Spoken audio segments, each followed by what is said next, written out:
Hi, I'm Jason with ApplianceVideo.com. Today, we will be looking at the thermistor on this Samsung front-load washer.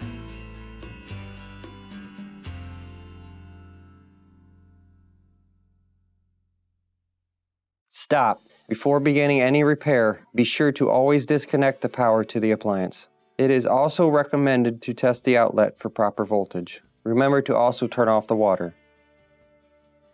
Some indications of a faulty thermistor would be a TC1 error code. Click on the link below to view this repair video. ApplianceVideo.com guides you step by step, giving you the confidence to avoid recalls and callbacks, also saving time on repairs. Whether you're up against an uncommon repair or the latest appliance on the market, our videos have been created with you in mind. Our growing library of videos have been produced using our factory-certified technicians who have extensive infield experience over the past 30 years. ApplianceVideo.com provides high-quality repair videos that anyone can follow, regardless of their skill level. We are here to help.